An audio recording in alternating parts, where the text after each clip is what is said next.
Assalamualaikum warahmatullahi wabarakatuh. Perkenalkan, nama saya Rona Cahaya Kinanti dengan NIM 2025 05043 dari Program Studi Farmasi Program Sarjana Angkatan 2025. Di sini saya akan melengkapi tugas mata kuliah Komunikasi Farmasi. Tugas ini merupakan tugas praktikum dengan topik komunikasi Islami. Dan di sini saya ditugaskan untuk menyampaikan sebuah kultum. Kultum yang saya bawa saat ini adalah dengan topik menjaga kesehatan hati demi kesehatan fisik. Segala puji bagi Allah Subhanahu wa Ta'ala yang telah memberikan kita kesehatan jasmani dan rohani. Shalawat serta salam semoga tercurah kepada Nabi Muhammad SAW. Teman-teman yang dirahmati Allah, seringkali kita fokus hanya menjaga kesehatan di fisik kita saja. Tetapi kita lupa bahwa makan bergizi, berolahraga yang rutin, istirahat yang cukup, itu tidak melulu berputar-putar di situ. Namun kita lupa bahwa kesehatan fisik ini sangat dipengaruhi oleh kesehatan hati. Hati yang dimaksud itu bukan hanya terkait organ tubuh, tetapi hati dalam makna spiritual, yakni perasaan dan niat kita dan kondisi batin kita juga.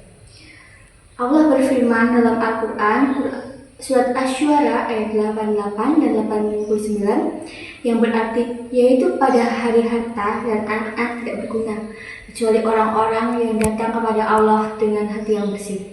Ayat ini mengingatkan kita bahwa hati yang bersih itu sangatlah penting. Hati yang dipenuhi dengan rasa dengki, marah, dan iri secara berlebihan bisa berdampak pada tubuh kita. Secara medis pun, stres dapat meningkatkan tekanan darah, menurunkan imun, dan menyebabkan berbagai penyakit. Sebaliknya, hati yang membawa dampak positif bagi fisik adalah orang yang sabar, ikhlas, dan banyak berpikir, biasanya lebih rileks dalam menjalani kehidupan, sehingga hati pikirannya lebih tenang, tidurnya lebih nyenyak, dan tubuhnya itu akan lebih sehat. Rasulullah SAW juga bersabda bahwa dalam tubuh manusia ada segumpal daging. Jika ia baik, maka baiklah seluruh tubuhnya. Itulah hati kita. Teman-teman, di sini saya juga akan menyampaikan tips bagaimana sih cara menjaga kesehatan hati. Yang pertama itu kita memperbanyak zikir dan doa.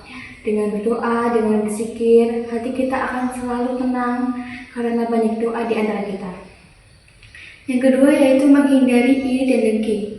Terkadang jika kita melihat ada orang yang lebih bahagia dari kita, lebih hidupnya enak dari kita, terkadang itu ada rasa mengganjal dalam hati kita.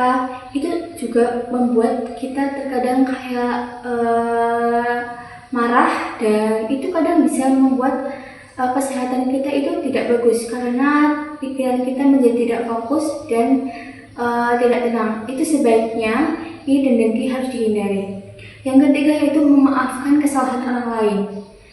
Jadi kita saat ada orang yang bersalah pada kita, sebaiknya luaskan rasa ikhlas kita agar hati kita itu terhindar dari rasa-rasa kebencian yang berlebihan. Yang keempat yaitu berpikir positif dan bersyukur. Kita harus selalu bersyukur dalam menjalani kehidupan kita. Jangan sampai kita selalu melihat ke atas tanpa melihat ke bawah. Kita harus berpikir positif bahwa setiap yang diberikan Allah pasti sudah ada jalannya masing-masing. Yang kelima yaitu menjaga hubungan baik dengan sesama. Kita harus selalu berhubungan baik dengan orang lain, meskipun terkadang orang lain kurang sesuai kepada kita. Kita harus tetap legowo dalam menerima sikap orang lain, karena tidak semua orang harus menyukai kita. Jika hati kita sehat, maka pikiran kita menjadi tenang dan tubuh pun ikut sehat. Jadi mari menjaga hati bukan hanya ibadah, tetapi juga investasi kesehatan fisik kita. Sekian dari saya. Wassalamualaikum warahmatullahi wabarakatuh. I just had to let you know you're